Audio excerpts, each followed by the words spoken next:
August 23rd, 2011 was absolutely the hardest day of my life.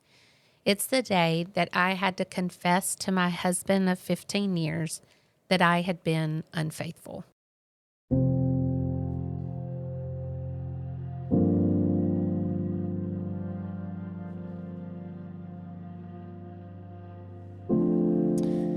Today, we just want to invite our listeners into that story and just let you be a part of what went on that day that was back in 2011.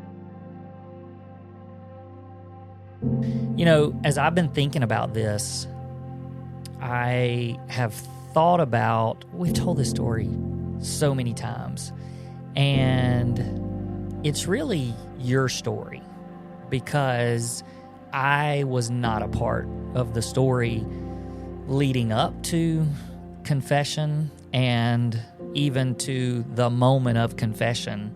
And that's when basically I was invited into the story, and then it became our story.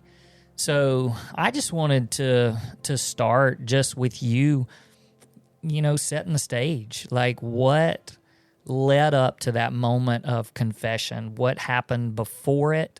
Not days and weeks and months before it, but like the immediate before. What led to it? How did you get to that place?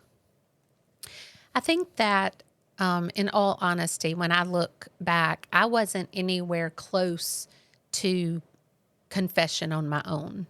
I wasn't at a place where the Lord was whispering to me, hey, you need to end this and there needs to be confession. I'm sure that he was, but I was ignoring that with everything I had. And so I wish that part of my story was that that's when God broke me and I confessed to you and asked for forgiveness, but it wasn't. I was called by the wife of the other man who said, I know what's going on. I've called it, I've seen it, and you have 24 hours to tell Rusty or I will. So I knew that if I was going to be the one to tell you, that I had to do that quickly. So you were at a meeting, and I knew that you would be back late that night. And I think the hours that led up to that, of course, were just filled with anxiety and nervousness of fear of what my future was going to look like. When I look back at those moments and hours before you came home, I think I was just really spiraling into how am I going to keep my world from exploding? Are we going to be able to keep this a secret? Are we going to be able to heal? I, of course, thought about our boys that were asleep in their rooms. Like, how is this going to affect them? And basically, I was thinking that as long as nobody else found out, I thought we would be okay. She had told me that they didn't want it to be public. And so the idea was I was going to tell you and we were going to heal in private. So the moments before you came home, and even I can remember the garage door going up, and as the garage door went up, my heart just started beating faster and faster and faster. And of course, you came in not knowing anything was coming, and so you're telling me about the meeting and how that went, and I was in our bedroom, and when we were talking, and I said, "Hey, I need to talk to you," and you of course, were like, "Okay, what's going on?" And I knew you were not feeling the severity of that, so I again said, I need to talk to you because I've messed up. And I can remember you had a somber look on your face, like, okay, this is something that's big, but I still didn't think that you understood the weight. And honestly, thinking back, I was scared to death to just say it. So I felt like if I said enough times, I've messed up, and then I said it again, I've messed up real bad. I was hoping that you were going to come to the conclusion on your own, because I wasn't owning what I did. Like, I just was hoping you would just guess. And so when I said, I've messed up real bad, I could see on your face that you knew what was coming, but you didn't let me off very easily, and you just stood there. You could have easily said, have you been unfaithful, or did you have an affair? But you didn't. And I'm thankful that I kind of had to own it. That was the first time I think that I felt the weight of what I had done, but it was really just the weight of I got caught. There was no weight of sin at that point. It was just the weight of being caught and the effects that was fixing to have. And honestly, it was the loss of what I had been doing, because I knew that was going to be over. So it was heavy on a lot of accounts. And so I did. I said, I have been unfaithful. I had an affair. And of course, your first question was who, and just to try to make sense of it all.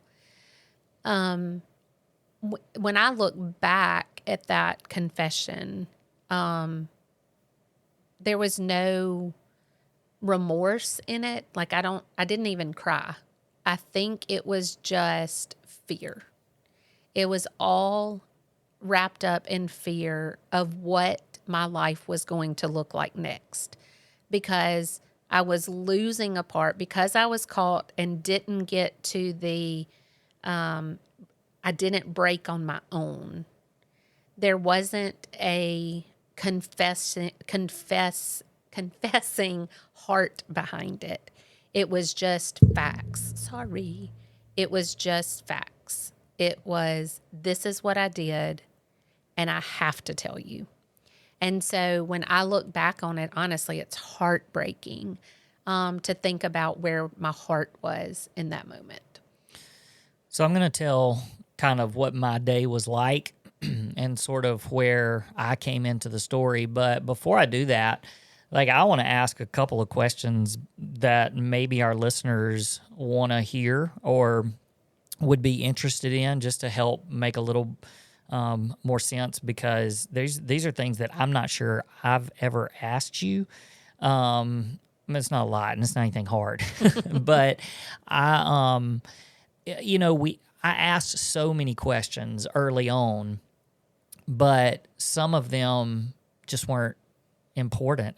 There were obvious questions that were much bigger, and as we went along through the healing process, I realized I didn't really need all of the details. Mm-hmm. And so some things we've never really, just talked about in complete detail. But first of all, it can't be easy. I mean, we've told this story a gazillion times, and we don't walk away from it with just this awful feel. Like, people I know are listening going, how do y'all keep telling? Like, how do you revisit that? Mm-hmm.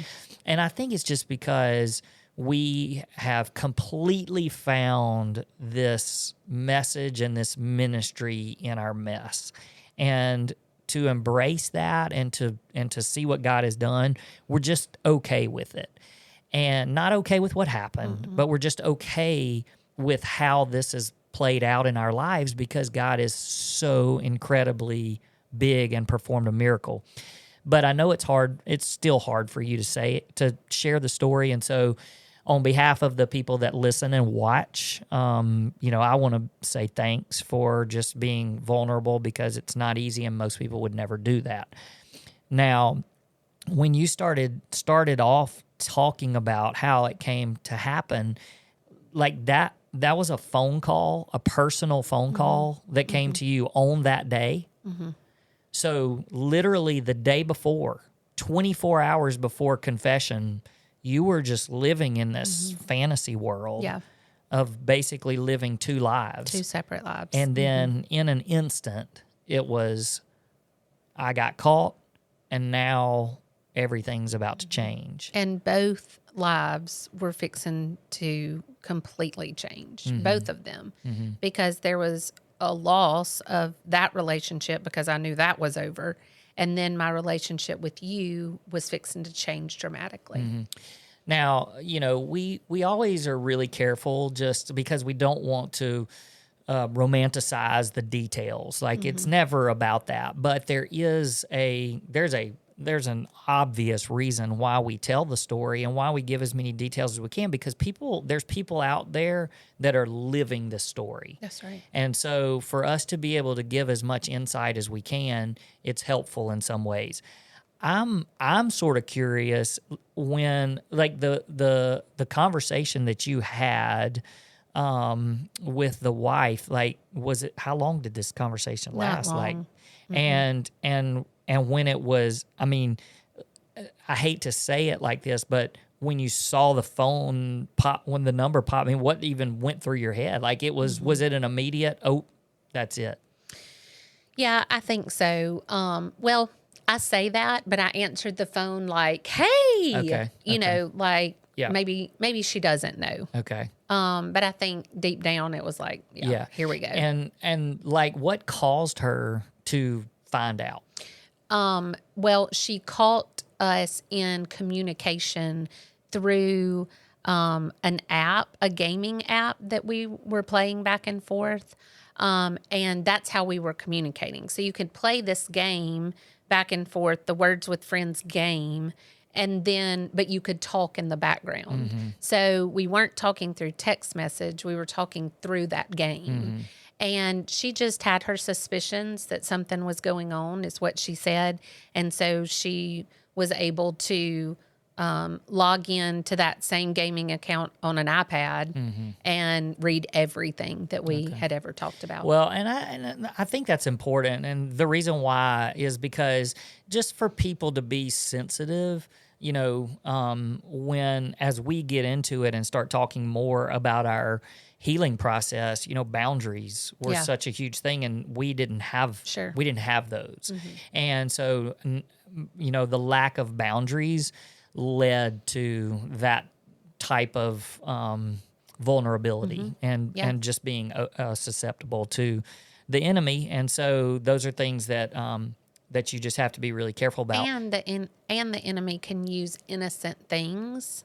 Oh, absolutely. For bad. Absolutely. So, like, you're thinking... Because it certainly started. Yeah. It wasn't like you got together and was like, hey, let's play this game so that we can communicate secretly with each other. It was completely the opposite. It was just a gaming, and then just, hey, how are you? How was your day?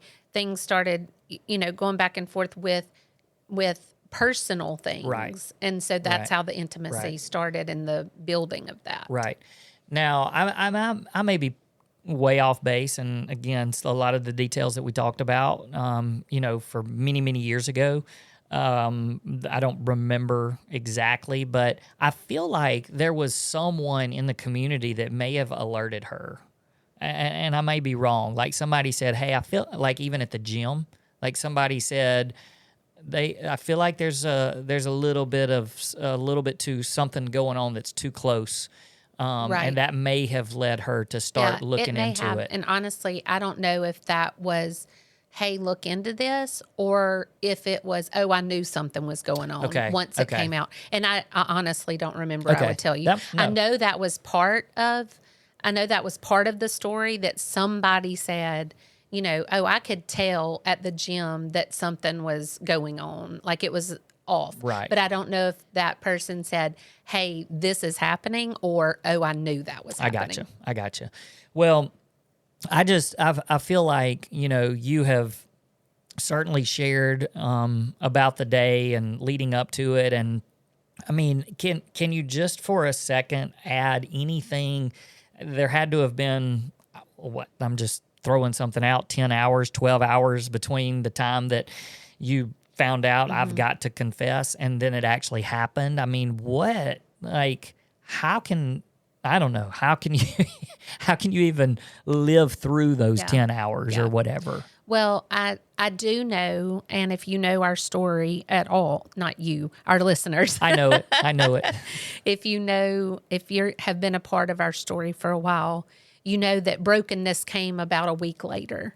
So in this time of confession, I was just trying to keep things from unraveling.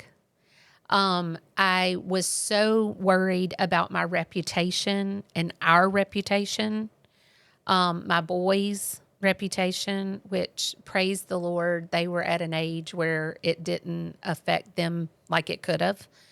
But I was so, I was living in complete sin, and I was living in a fantasy world that I was in control.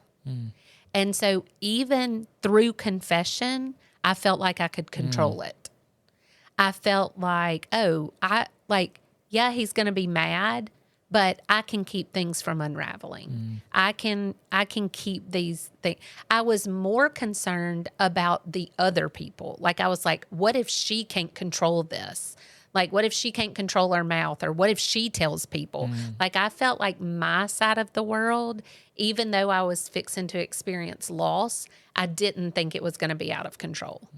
And so it was, even though there was fear, and I mean, I was shaking and I was nervous and I was really scared of how you were going to react. I mean, you are such a calm presence, but I was like, he's going to lose his mind.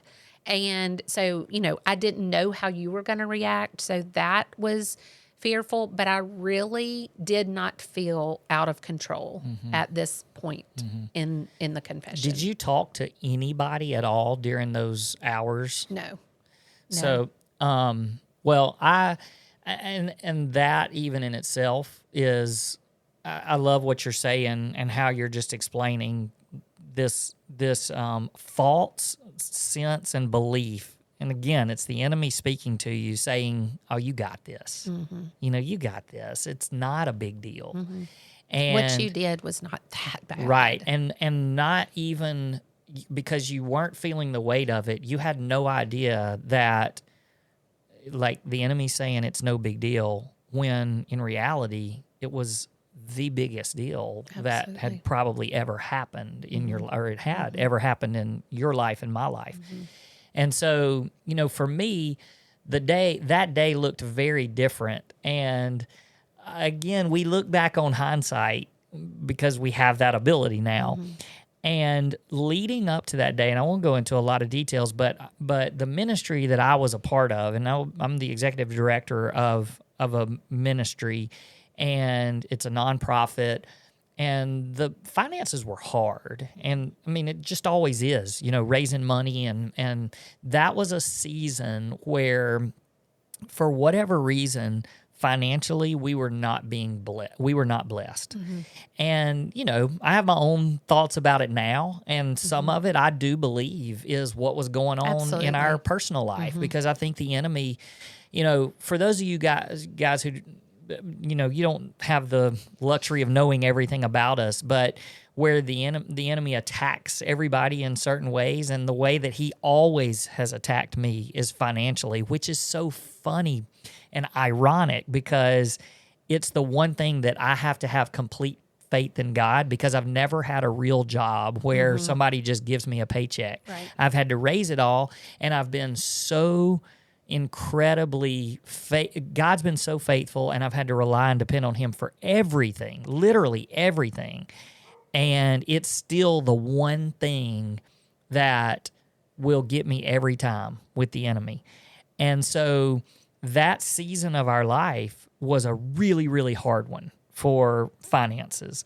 And we had to call our board together to do some really hard restructuring of our ministry and just kind of work through some things. And crazy enough, it was a Tuesday. August 23rd, 2011 was a Tuesday. And that Tuesday was the culmination of all of it, because somebody on our board had paid literally thousands of dollars to have a professional videographer, video team come and do a story on our ministry so that we could go and share it with churches and people and raise money. And so I went to that board meeting where they showed us the video for the first time, and it was the most hope that I had in months, maybe even going into years. It was the most hope that I'd had. And I left that meeting, it was late, because we had stayed and talked through it, and there was this sense of excitement. And I mean, again, talk about setting the stage. This is the enemy.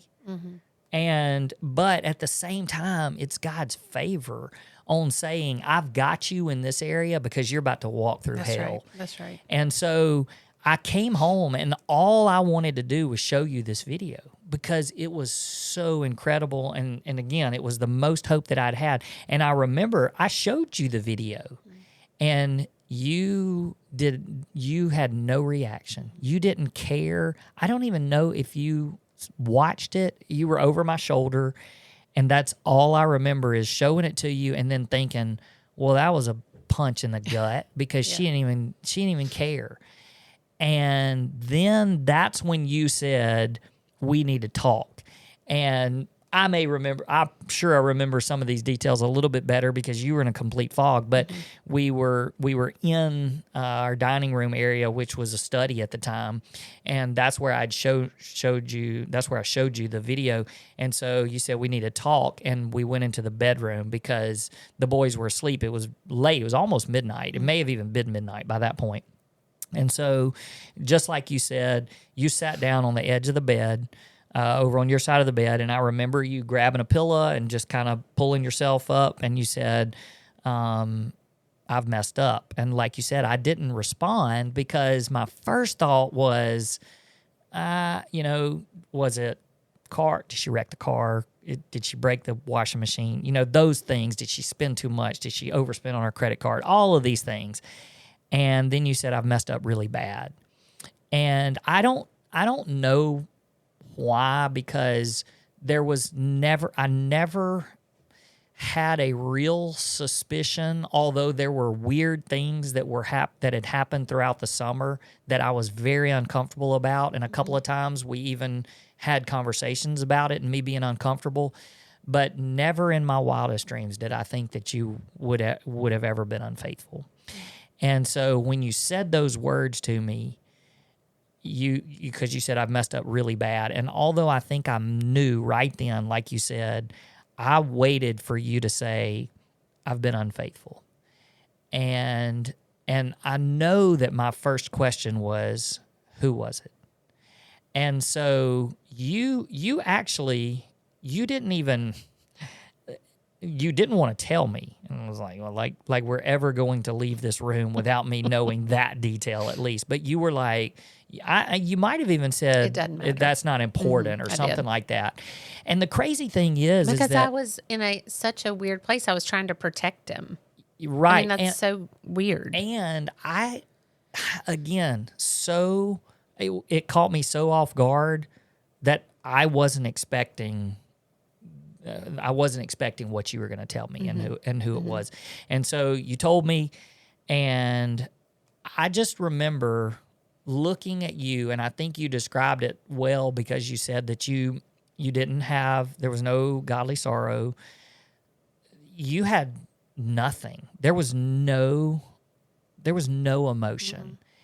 And I think that hurt as bad as anything because I looked at you and I thought, you don't even care what you did. And I know that I immediately started thinking, how am I supposed to react to this? Because I feel like that people that have these that are suspecting their spouse of doing something like this, and there are people out there. There are definitely people out there that are like, I have a feeling my spouse is in the middle of an affair, But for me, I never thought that. or dreamed that to the point where in my head I never had a conversation of what would I say to you if you confessed that to me, because I never thought that I would have to do that. And so do you remember what I did immediately? You're not talking. You're just crying. Sorry. No, I do not remember. Well, I remember I threw something. I threw something against the blinds, and because that was, like you said, I'm not an angry person. I'm very much in control of my emotions, but I felt like that moment warranted me doing something outrageous, but I couldn't even bring myself to do it. And so I threw something, and like I honestly, to this day, I remember, I'm not a big cusser. It happens inside, but it never makes it to my lips a lot of times. But I remember thinking, I need to cuss right now. Like, I need to say something. But I don't remember if I did, because I probably chickened out. And I don't know. I didn't know what to do. And I do remember asking you a few questions, because I asked you how long it had happened, found out that it was, several weeks throughout the summer leading up to that. So that's just to give time frame to some of our listeners. So, I think that I asked a handful of questions like that. I wanted to know, like, you said the words. Again, this is an important part of it. So, but you said the words, I've had an emotional and physical affair. So you defined it, and I knew what it was. Which was helpful, but I'm sure, and I remember asking a few specific questions about that. But then I was like, I don't know what's about to happen to our marriage. Like, you were in this place of, I can hold this together. I was in this place of, am I still going to be, obviously divorce takes a long time, but in my mind, when I wake up in the morning, and am I even going to have a spouse? Right. And so I left the house, and I went and I told one person. I didn't tell you where I was going, but I went and I called somebody. I went to their house. I told them, and I came back several hours later. And that was basically the night. I do remember coming back, and as I was driving back, you had been texting me wondering where I was. But I knew that you didn't care where I was. You just didn't want me telling anybody. And I think I even remember finally answering your phone call at one point, and the only question you asked was, who did you tell? Yeah, who did you tell? And I think you even said, did you go tell my dad? Like, not my dad, your dad. My dad. You said, did you go tell my dad? And so I made it back to our neighborhood, and I remember sitting down. Which you did not. No, I did not. That was not the person. In fact, the person that I told, I was trying to protect the secrecy of it all, even then, and I was trying to protect you and your reputation, because I knew, and because at that point I was like, I don't care what happens to her, but I did. I went and I told one person that I knew I could trust, but that also didn't know us well enough to where I knew it wasn't going to go past that person, like, at all. And so, gosh, even thinking back on that, just how God directed those things in moments where I I don't know how I was thinking even a little bit clear. But I want to give you a chance to wrap it up here in a second, but I want to share this one thing, because we're gonna go into more of our story. Not on this episode, but we're going to go into more of our story, because there is a before and there is clearly an after. Right. And so, but it's important to set the stage so that people know exactly what happened and who it is that you're listening to, because to know what our redemption story came out of, that's the power of God.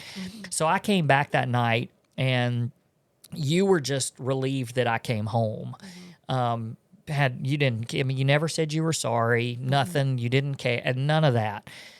I was never going to lay in the bed with you. I was very angry, obviously all the emotions, hurt, devastated, no hope really. But I went back and I laid down with our youngest son because I knew he probably wouldn't wake up. And laid down with our youngest son. He was 5 at the time. So our kids were 5 and 9. We have 2 boys. And I laid down with him. And as I was laying in the bed, there's a reason that I want to tell this on this side of the story. As I was laying in the bed, I felt like God said, you have permission to leave, because I knew Scripture.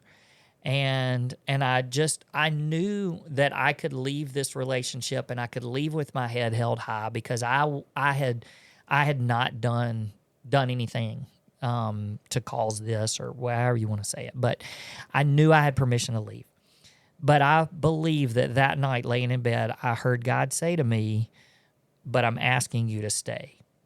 And so at that moment was the first bit of hope that I had, because I believed that God was going to be faithful and was going to heal. And so I that was the night that I looked up, kind of long story, and I'm not going to tell it, but I came across the marriage intensive that I felt like God said, this is what you guys are going to do, and this is going to be a part of your healing journey.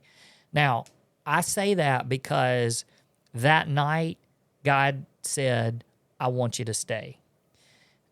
The next 2 days, Wednesday, Thursday, there were developments. We'll talk about, kind of those practical first steps and the things that we did and who we told and, going to counseling and all that. But over those next couple of days, nothing changed as far as your heart. Right. But then on Friday, more information came out. Yep.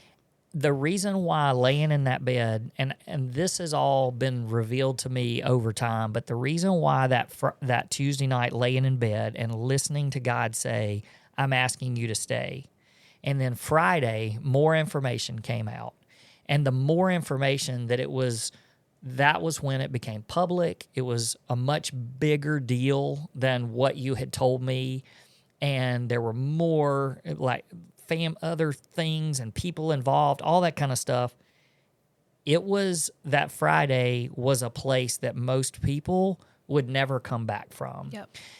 And the reason why Tuesday was so important is because when I look back on it now, what transpired over those 3 days, none of it surprised God. God knew that 3 days later you were going to tell me the rest of the story.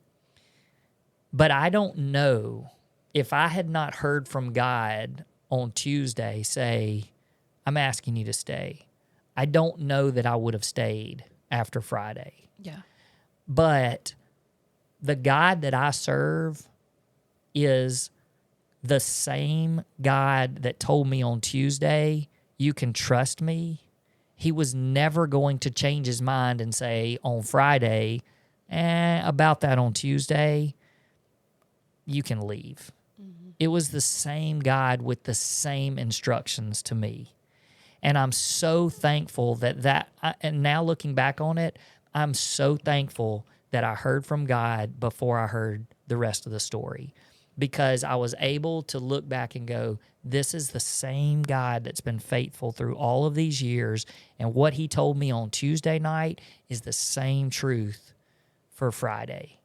And so I was able to walk into the healing process knowing that God had called me to stay. And then that really is when our journey started. So I don't know if you want to tie anything up, put any of the pieces together that I may have left out, but just to finish up on that day, August 23rd, 2011. Yeah, when you talk about that Friday, because that's when everything came out, every person involved, every relationship, every detail that you could possibly know, and how many people it affected was that Friday. And I'm thankful for that Tuesday, because even on Friday, I wasn't broken yet. And I couldn't help but think while you were talking how, Jesus, if you grew up in a Southern Baptist church, you know this saying, but if you didn't, I'm fixing to tell you it. It may be Friday, but Monday's coming. That Friday was the darkest that I'd ever felt, with zero hope that our marriage would make it. And it wasn't Monday that I was broken, but it was soon after. And even though that was the darkest day that I've ever experienced in my life, between that Tuesday and Friday when every sin was exposed and every unfaithfulness was brought to light, you didn't waver. You stood strong and knew that our God was strong enough to handle what all that had been said and what was coming. And your faith in him, I was able to lean on and see that the God that you served, who said, hey, you have permission to leave, but I'm asking you to stay, that same God was going to carry me. And he showed up in a big way for me. If you don't know the rest of our story, I pray that you will come back. If you get off from this podcast and think, ooh, I need to know all the details, I need to know who it was or how many there were, what all happened, you're missing it. The details. And I get really uncomfortable even sharing the details that we shared today, because I'm tiptoeing on telling somebody else's story for the people who know who it is. And I don't ever want to do that. But I also know that in seeing these little details and how devastating it was, and how difficult and how just morally trash that everything was happening, that if you get caught up in that, you're going to miss Jesus. And the only thing that I want you to hear from this is how big our God is, that even after this mess, we get to continue our story. And so over the next few weeks, where we talk about what got us to the point of confession and then what happens after the point of confession, it's all God's story that we're just a part of. Yeah. And I don't want anybody to miss that. If anybody's listening, and whatever your circumstance and your situation is, if you just feel hopeless, I just want you to know that there is hope. And the fact that we can sit here and talk about something as devastating as what happened to us on our right after our 15th wedding anniversary, and here we are almost 15 years later, 14 years. We just hit our 29th anniversary, but now here we are all of these years later, and the miracle and the restoration and the redemption that is God's story in our marriage. We want that to give you hope. No matter where you are in your marriage, let that bring you hope today. All right, gang, until next week, we'll see you then. Peace. Peace.